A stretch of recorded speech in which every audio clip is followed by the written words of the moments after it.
Oi, gente, está no ar mais uma edição de O Gol nas Américas, aqui pelo canal de YouTube de ogol.com.br. No programa de hoje, chegou a hora, vamos falar das semifinais da Libertadores e da Sul-Americana, que tem os jogos de ida nesta semana. Vamos falar também de um recorde de 35 anos que só ficou de pé graças a uma ajudinha do Palmeiras na Conmebol Libertadores. Vamos falar também no Radar o Gol de um jovem atacante colombiano que arrebentou no Mundial Sub-20 e o Cruzeiro descobriu antes de todo mundo. No quadro Memória, vamos lembrar dos 85 anos de Pelé e vamos trazer aqui os grandes momentos dele na história da Conmebol Libertadores. Tudo isso agora em O Gol nas Américas. Então bora falar das semifinais da Conmebol Libertadores. O primeiro jogo em pauta aqui, Flamengo e Racing nesta quarta, 9h30 da noite no Maracanã. Nesse formato atual da Libertadores, de semifinais entre apenas dois clubes, lembrando que no passado a gente tinha triangulares para definir quais seriam os finalistas, isso durante muito tempo, né, anos 70, anos 80, isso era muito frequente. Então, no formato atual, foram 13 confrontos entre Brasil e Argentina nas semifinais, e a vantagem brasileira é esmagadora, 9 classificações e apenas 4 eliminações. Nas últimas 5 semifinais entre brasileiros e argentinos, deu Brasil em 4 delas. Impressionante, né? Como é que o Brasil tem se saído melhor nesses últimos cruzamentos. Para a Academia de Avejaneda, é a primeira semifinal em 28 anos. A última semifinal do Racing foi em 1997, quando o Racing acabou eliminado pelo Sporting Cristal, que perdeu a final justamente para um brasileiro, o time do Cruzeiro. O Racing, no único mata-mata entre Flamengo e Racing na história da Libertadores, o Racing ficou com a vaga. Você vai se lembrar, não faz muito tempo, oitavas de final de 2020, o Flamengo defendia o título e acabou eliminado nos pênaltis em pleno Maracanã, depois de 2 empates em 1-1. Ao longo da história da Libertadores, esse vai ser o 7º confronto entre Racing e Flamengo, equilíbrio total, uma vitória para cada lado e 4 empates quando essas duas equipes cruzam os bigodes. Na Libertadores, eles se enfrentaram também na fase de grupos de 2023. Houve empate 1-1 em Avejaneda e o Flamengo ganhou no Maracanã 2-1. Isso, claro, além dos 2 jogos das oitavas de final de 2020, que já citamos aqui.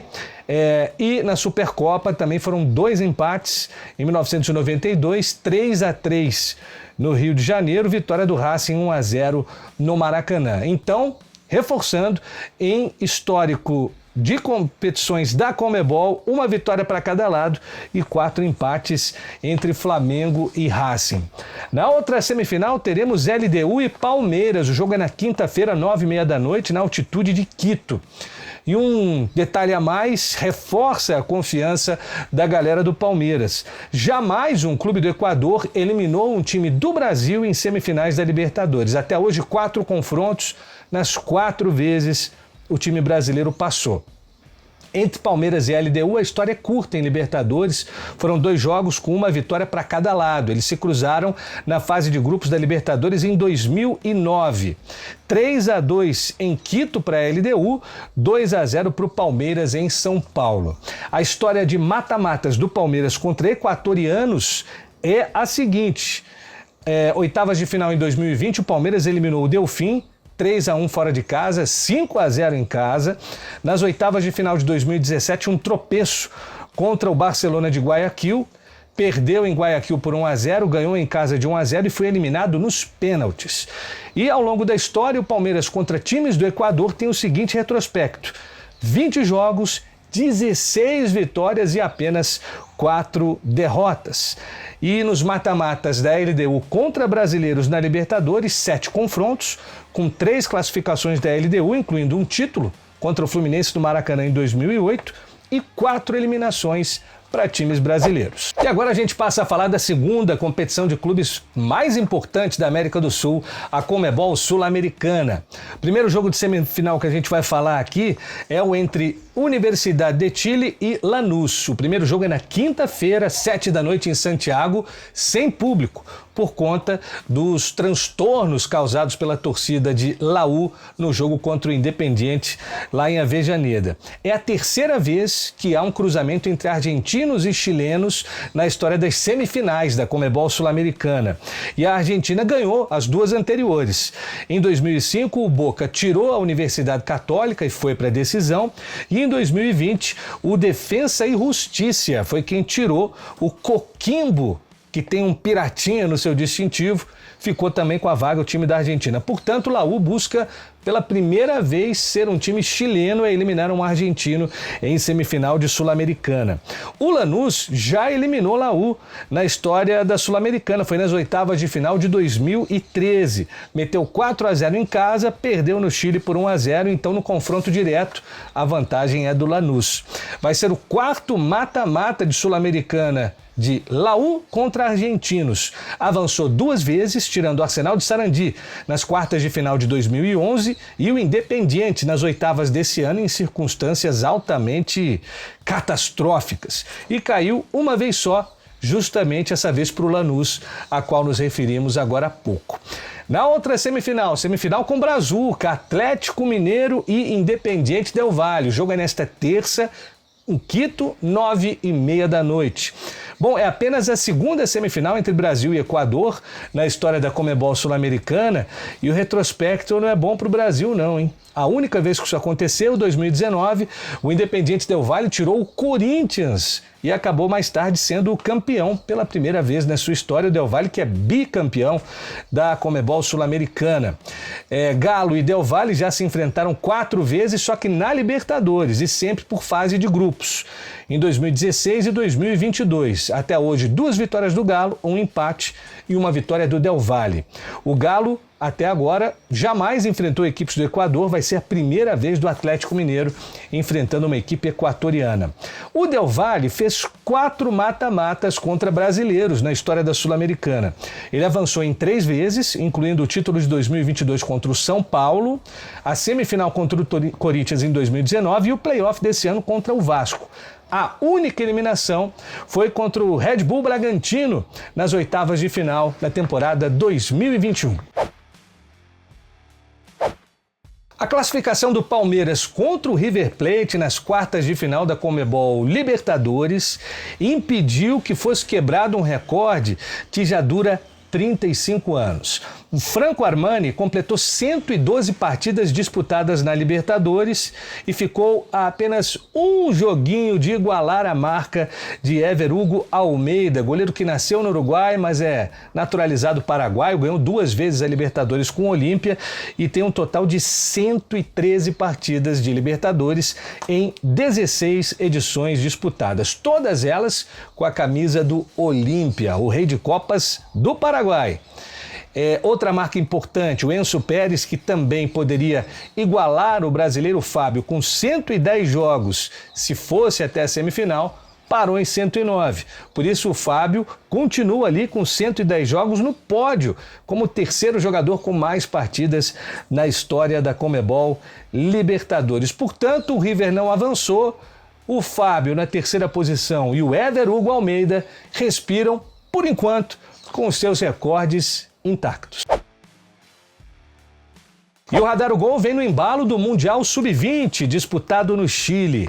Neisser Villarreal, 20 anos, um centroavante destro, revelado pelo Milionários de Bogotá e que arrebentou pela seleção colombiana neste Mundial com 5 gols e 1 assistência em 5 partidas. Ele fez alguns jogos incríveis nesse Mundial, talvez o mais incrível deles foi contra a Espanha, quando ele fez um hat-trick e ajudou a equipe a avançar nas quartas de final da competição. E um jogador que tem uma história de vida muito acidentada. O pai dele foi assassinado quando ele tinha apenas 6 anos de idade. Um jogador que já vem dando o que falar, não é de hoje em competições de base, embora no Milionários ele ainda não tivesse feito nenhum gol nessa temporada com o time profissional. Ele já tinha sido rastreado pelo Cruzeiro, que assinou um pré-contrato com o Nezer Villarreal, que agora interessa a grandes equipes da Europa depois de tudo que ele fez no Mundial. Características dele: um jogador de 1,86 m, muita força física, muita capacidade na hora de fazer o pivô, de girar para cima do zagueiro, e um pé direito dono de um petardo. O homem bate muito forte na bola, essa é uma das melhores características dele. Ele está, claro, como todo jogador dessa idade, 20 anos, naquela transição de base para profissional. Leva um tempo para você amadurecer e entender a dinâmica desse novo jeito de jogar contra atletas mais experientes, mais rodados, mas passando essa transição, Nezer Villarreal, anotem, pode ser um dos grandes atacantes do futebol mundial nas próximas temporadas.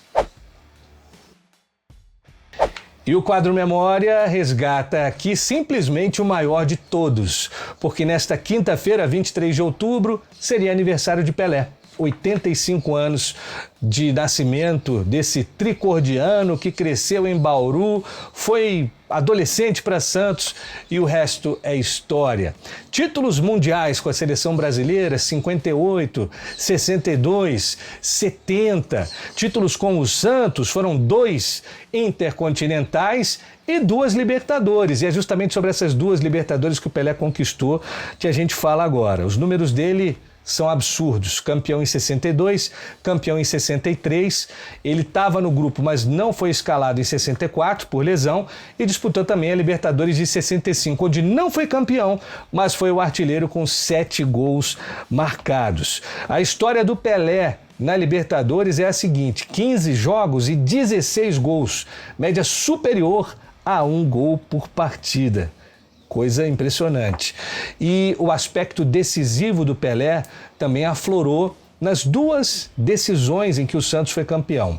A primeira, 1962, contra o Peñarol, ele fez 2 gols na vitória por 3-0 sobre o Peñarol no terceiro jogo, que era disputado em campo neutro, no Monumental de Núñez, lá em Buenos Aires. E, de novo, em Buenos Aires, agora contra um time local, contra o Boca. Santos já tinha vencido o jogo de ida, ganhou de virada do Boca lá na boca do alçapão, lá dentro da Bomboneira, e foi de Pelé justamente o gol da virada, já com quase 40 do segundo tempo, gol que deu ao Santos o seu segundo título continental. O nome máximo do futebol mundial é também dono de um belíssimo capítulo na história da Libertadores.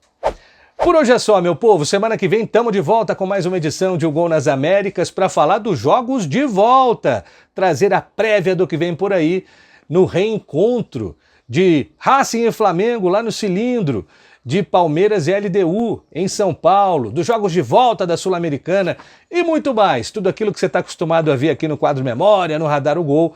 Nosso encontro semana que vem já está marcado. Grande abraço, a gente se vê.